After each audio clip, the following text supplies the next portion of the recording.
Bienvenidos, estimados participantes, a la campaña de información virtual sobre despido arbitrario de trabajadores del régimen público del Decreto Legislativo 276 en la ciudad de Trujillo, organizado por los alumnos Marino Mauricio Wilson, Uriol Mariños Mariela y quien les habla, Narro Capristán Elizabeth, alumnos de la Escuela Profesional de Derecho, Facultad de Derecho y Ciencias Políticas de la Universidad Católica de Trujillo, Benedicto XVI.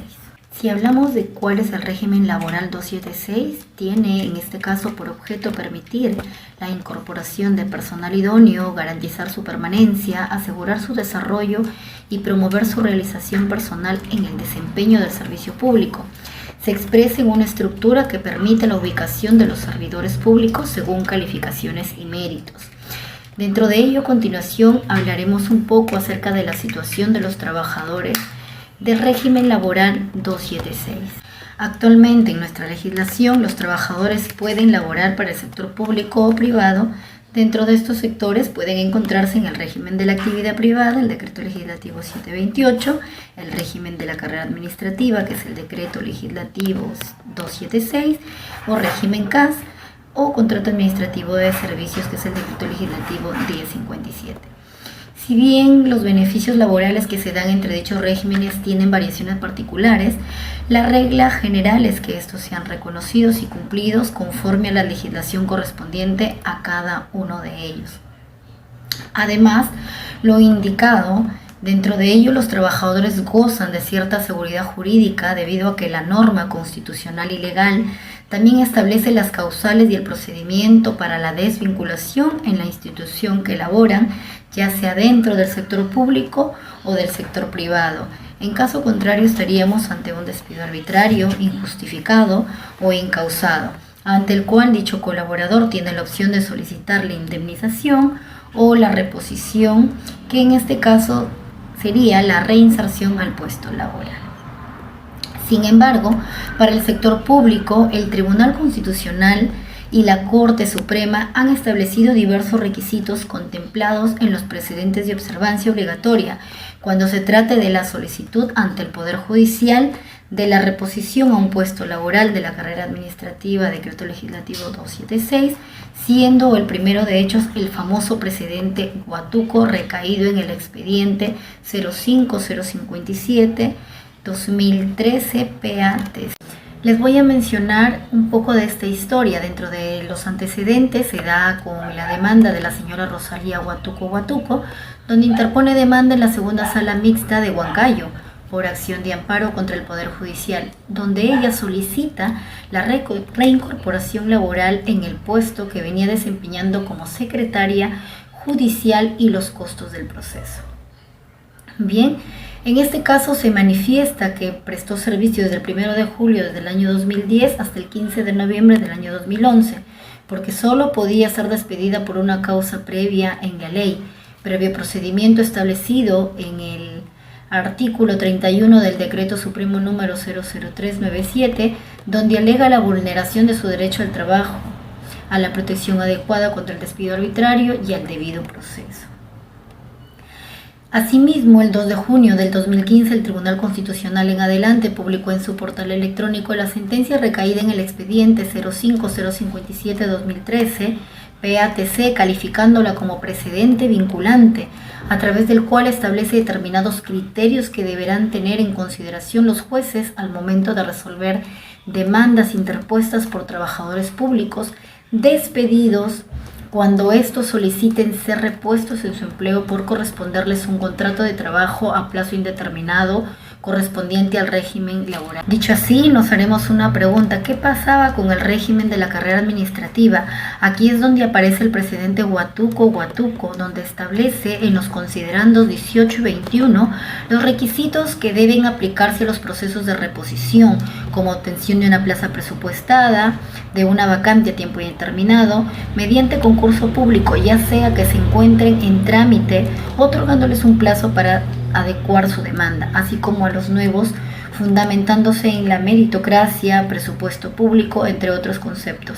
Asimismo, establecen que los trabajadores del Estado sujetos al régimen laboral privado, para solicitar su reposición, antes deberán acreditar 3 requisitos: haber ingresado por concurso público y abierto, haber laborado en una plaza vacante y presupuestada, haber laborado con contrato de trabajo a plazo indeterminado, y los criterios que constituyen la primera medida grave y sobre todo regresiva que se adopta en materia de despido por la jurisprudencia tanto del Tribunal Constitucional como de la Corte Suprema.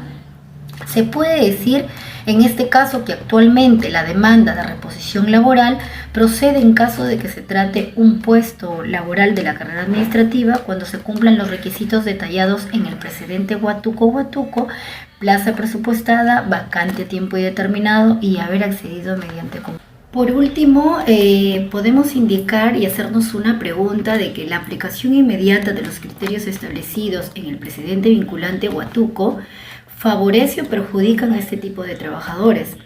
Considero que estos criterios establecidos por el Tribunal Constitucional constituyen una vulneración en contra de los principios constitucionales y laborales, debido a que atenta contra el principio laboral de primacía de la realidad, ya que los trabajadores del Estado sujetos al régimen laboral privado para solicitar su reposición laboral no solo deberán acreditar que su contrato haya sido desnaturalizado, sino que deberán demostrar que cumplen con los requisitos de haber ingresado por concurso público, plaza presupuestada y de duración indefinida.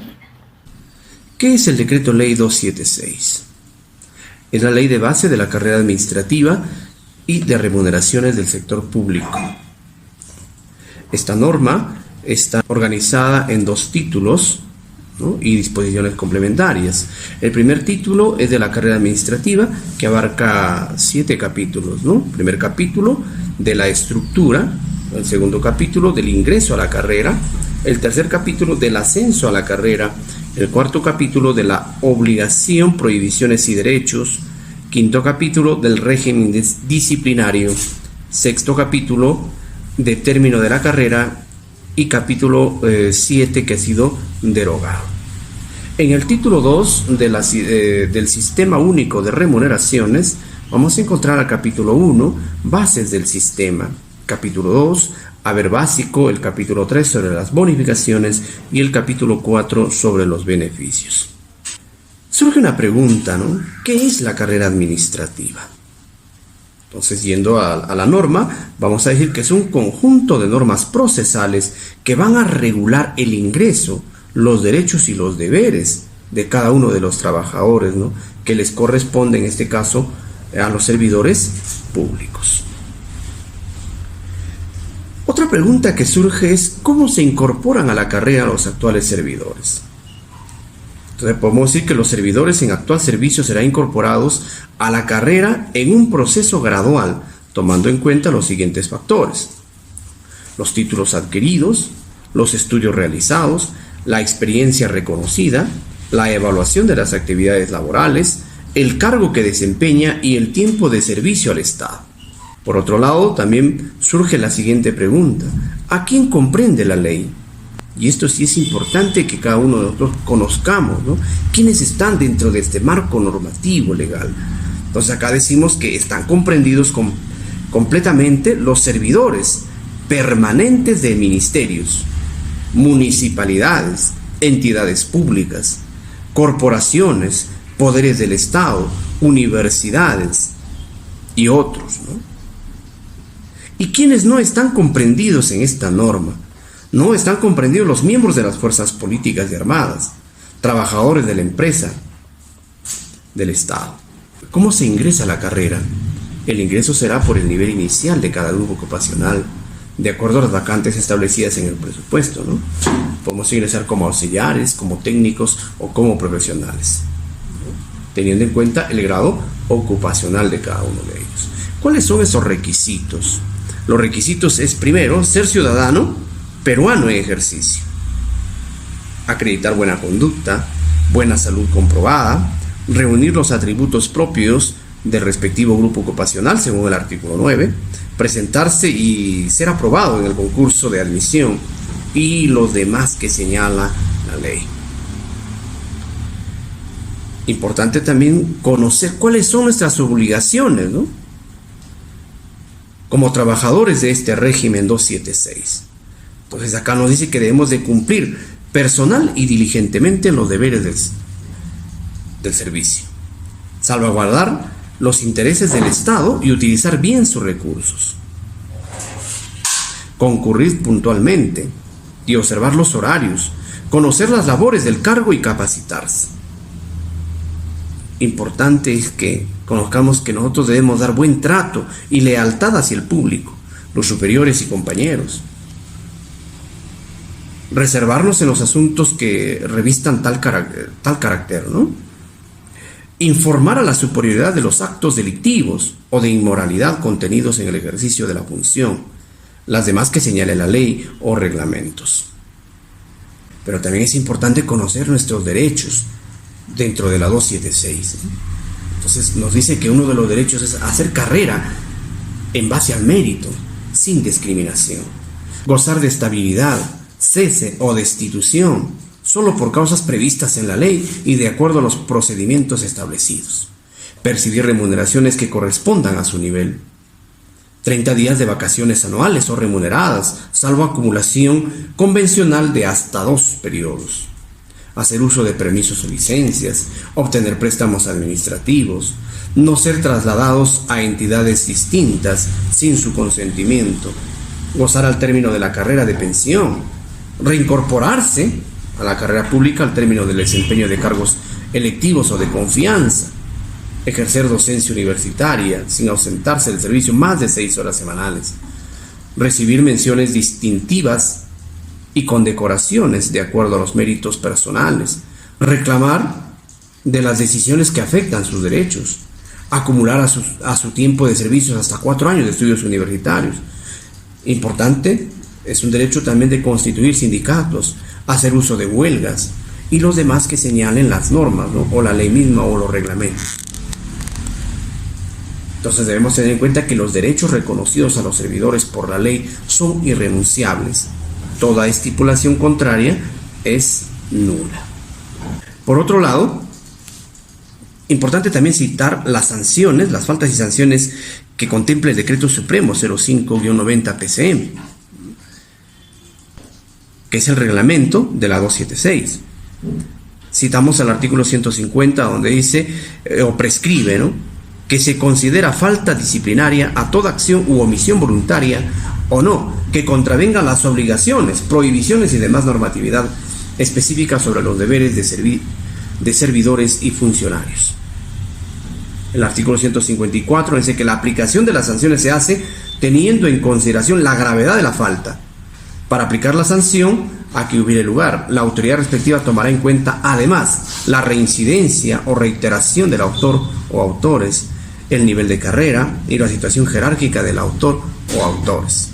El artículo 155 nos dice que la ley ha prescrito las siguientes sanciones: amonestación verbal o escrita, suspensión sin goce de remuneraciones hasta por 30 días, cese temporal sin goce de remuneraciones mayor a 30 días y hasta 12 meses y la destitución.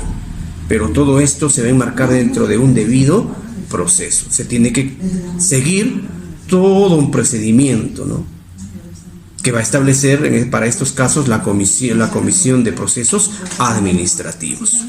¿Cuándo termina la carrera? ¿Cuándo se termina la carrera?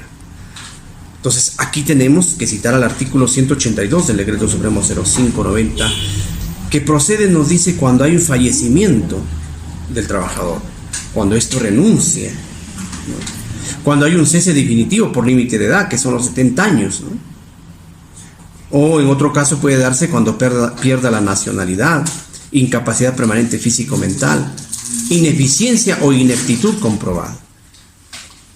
Y se termina también la carrera por destitución.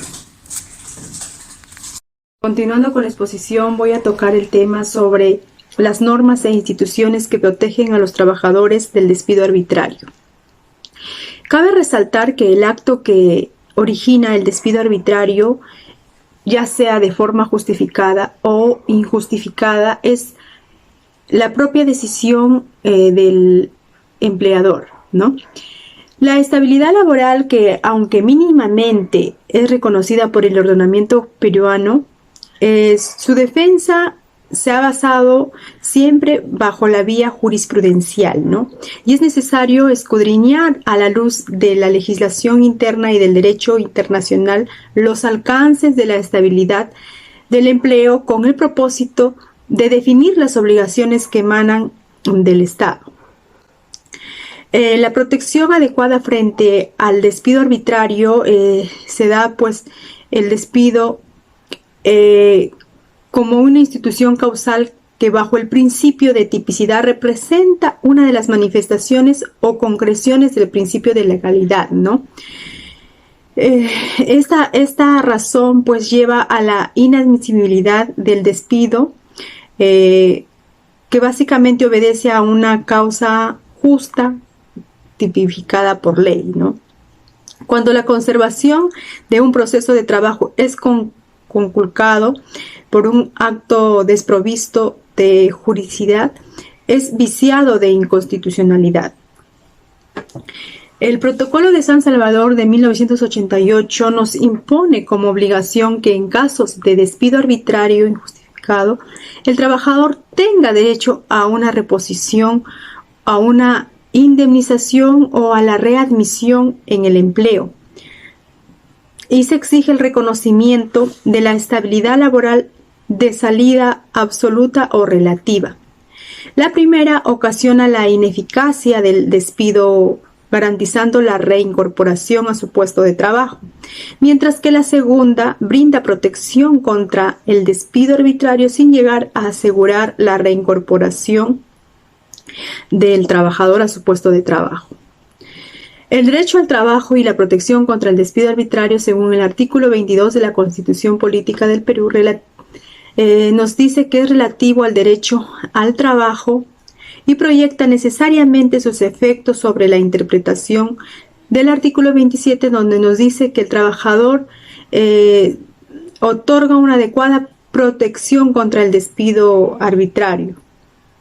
En la normatividad peruana también tenemos la Constitución Política, que abraza el principio de protección frente al despido por medio de la ley.